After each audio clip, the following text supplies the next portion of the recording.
Since BPI 1200 is focused on energy audits rather than installation of measures, it includes a number of requirements related to what the auditor must report to the customer.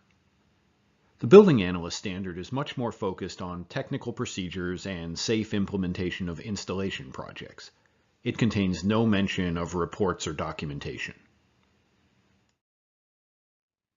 The first section of BPI 1200 explains the scope of the standard and the required scope of an audit. It states that the energy audit will provide a comprehensive report with a list of prioritized recommendations to improve the home and will include a cost-benefit analysis. Specific sections are included to explain what cost-benefit analysis and prioritized recommendations mean. Section 5 of BPI 1200 explains what constitutes an acceptable cost-benefit analysis. It refers to the requirements in BPI 1100 and states that work be done using one of 5 different methods. 2 of those are specific computer-based methods. Another is a priority list developed according to a U.S. Department of Energy method. And the last 2 are more open-ended: generally accepted engineering estimates and other methods as required by the AHJ. AHJ is the authority having jurisdiction. That means if your program wants you to use a specific method or software program, then that's what you should use. BPI 1200 also requires that the audit shall include an analysis of energy consumption records to validate estimates of energy savings from the installed energy conservation measures. This aligns with most programs since they usually require a detailed utility bill analysis and disaggregation. With regard to prioritization of measures, BPI 1200 defers to BPI 1100, which includes a short section on the subject. It states that the objective of the prioritized recommendations is to optimize home performance cost-effectively while maintaining or improving health and safety and satisfying homeowner and occupant objectives. To learn more about creating work scopes, prioritizing measures, and performing cost-benefit analysis, check out the course on HowBuildingsWork.com called Preparing and Presenting a Work Scope. Some of the individual sections of BPI 1200 also include specific items that must be included in the audit report. Here's an example from the Indoor Air Quality and Ventilation section, and another from the Building Enclosure section. This is just the beginning of it. The section also includes documentation requirements for enclosure thermal performance, enclosure cooling loads, and recommendations for repair of identified moisture damage. As you can tell, BPI 1200 puts a lot of detailed expectations on the auditor. Well, we've just covered a lot of information about the differences between BPI's Building Analyst and BPI 1200 standards. Let's take a few moments to summarize the most important points.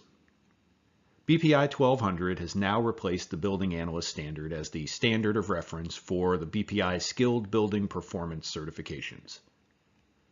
The Building Analyst standard is still used for the BPI NREL Home Energy Professional designations that are used by the Federal Weatherization Assistance Program. The general aim of the 2 documents is different. The Building Analyst standard was written to direct contractors who might be installing improvement measures in addition to performing building performance audits. But the BPI 1200 standard only addresses the audit process. BPI 1200 was developed using the open, consensus-based ANSI process. That's resulted in a much longer and more detailed document. I must admit to having some responsibility since I submitted dozens of comments on the draft version, though in reality many of my suggestions were to simplify the document and the procedures. One area where the BA standard has more detail, though, is that it includes tables that can be used to estimate the performance characteristics of insulation and windows. This information was not included in BPI 1200. BPI 1200 includes a section listing the minimum specifications for diagnostic equipment, like combustible gas detectors and carbon monoxide measurement equipment. This is not included in the BA standard. The BA standard includes combustion safety procedures that are generally more stringent than those in BPI 1200. Several tests have been removed from BPI 1200. These are CAS depressurization limits, draft pressure testing, and testing under natural conditions. But BPI 1200 adds a few items, including testing of equipment carbon monoxide as an air-free measurement, measurement of the combustible gas level in the ambient air, and testing of unvented appliances for carbon monoxide generation. BPI 1200 is much more specific than the BA standard about the inspections and diagnostic testing that must be performed during an audit. Both standards require that the building be assessed to determine if mechanical ventilation is needed for acceptable air quality. The BA standard uses the 1989 version of ASHRAE Standard 62 for the calculations. BPI 1200 uses the 2013 version of ASHRAE 62.2, which is much more likely to require a ventilation system and specifies higher airflow rates. Finally, BPI 1200 requires that auditors provide a detailed audit report to each customer that includes a cost-benefit analysis and a prioritized list of recommended measures. As we conclude this course, I'd like to clarify that just because the BPI standards require certain actions doesn't necessarily mean that you need to follow them precisely in your work. You should understand them if you're BPI certified, but most of you are probably working under or for a government or utility-funded program. Most programs have adopted one or the other of these standards, but they often don't adopt them in their entirety, or they may pick and choose from both standards. As of early 2017, the New Jersey Home Performance Program, for example, uses a hybrid ventilation calculation that sets a building airflow standard from BA, but requires that fans be sized according to BPI 1200. So always take the time to understand how your program implements these standards. You've reached the end of this course. We hope you found it to be interesting and helpful.